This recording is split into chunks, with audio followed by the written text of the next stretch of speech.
about Jesus. I can go to my course mates and I can pray for them. I can go to my lecturers and I can tell them about Jesus Christ. Why? Because now it's intimacy. Now it's relationship. Now I can walk in boldness because I'm filled with the Holy Spirit.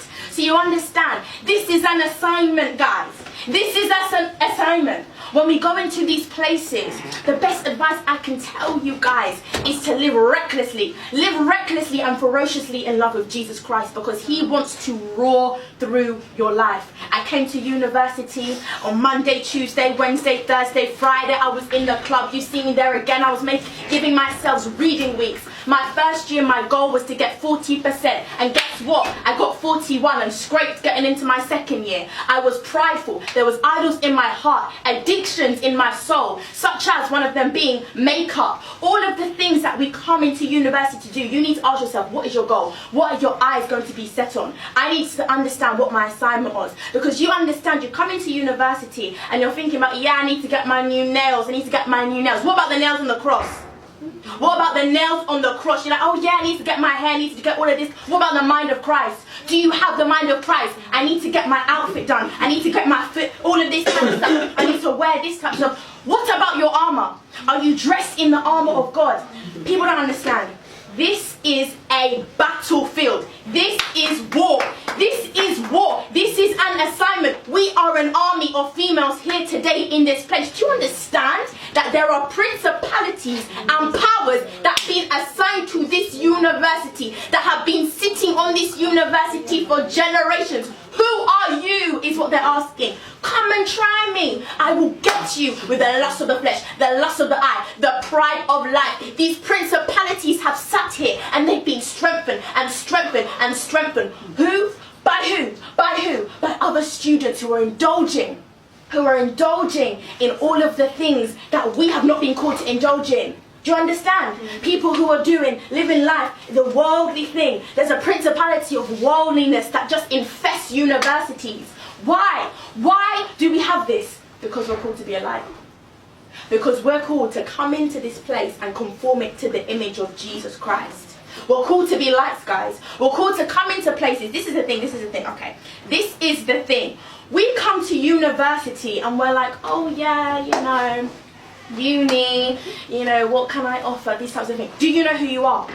Do you know who you are? Do you know what's inside of you? Do you know what you have inside? Do you know what God has placed inside of you? A lot of us, you see, we're being whacked here and this way by people and demons and all of these types of things that are causing us to be afflicted. But God's called you into freedom.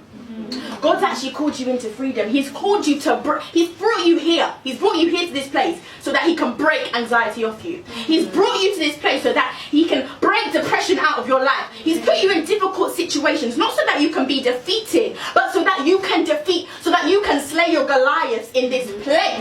In this place. The Lord wants to move in this place. He wants to cause revival. People are dying at university. Do you know people are committing suicide? People are committing suicide because we are believing the lie that we cannot spread the gospel. That's why we're believing the lie that no one needs to hear the gospel of Jesus Christ. We came for a fellowship, we came for a fun time, but I can't leave this place. I cannot leave this place without telling you guys that we've got souls to save.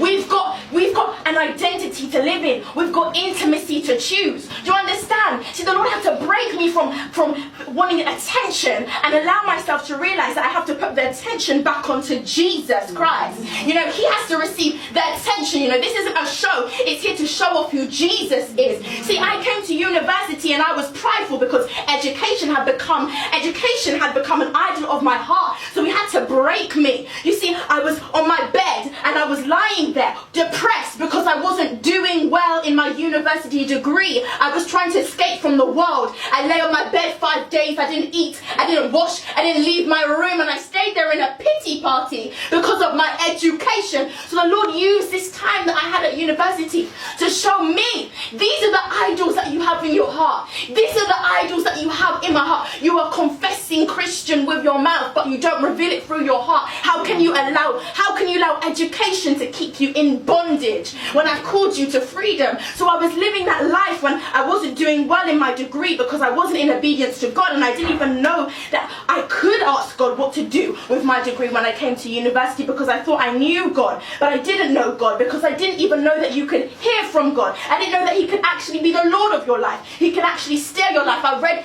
passages in the Bible, but they weren't a reality. They weren't a reality. I would read the Bible and I would think, yeah, I know what I'm talking about. I had no clue. I had no understanding. I had no revelation, and I had no intimacy with the Holy Spirit. This time that you have here is to cause you to be intimate with the Holy Spirit. We can't come to these fellowships and leave university and be the same and allow all of these things to keep us oppressed, because I was in that place and the only thing that kept me going was my worship. The only thing that kept me going was my prayer. Was it my degree that kept me going? No, my degree failed me, and my degree had me bedbound, crying every night, trying to escape from life through me sleeping. And even in my dreams, the enemy would haunt me because I would still be having dreams of me failing. The only thing that kept me going was prayer. The only thing that kept me going was worship. The only thing that kept me going was intimacy. And people ask, oh, why does God use you the way that he does? Why? Why? Because I've learned to be broken. I've learned to be broken in his presence. Some of us, we come to these fellowship events, but you won't catch us one-on-one in intimacy with Jesus when we're in our rooms. We come to these fellowship events and we won't tell God about our problems. We won't submit things to him, and then we want to do this and we want to do this, and we say, God, you're the Lord of my life. No, he's saying, I'm not the Lord of your life. Who am I to you? Who am I to you? So I've come here today to tell you that it wasn't until I submitted my will to the Father's will that he turned my university testimony around.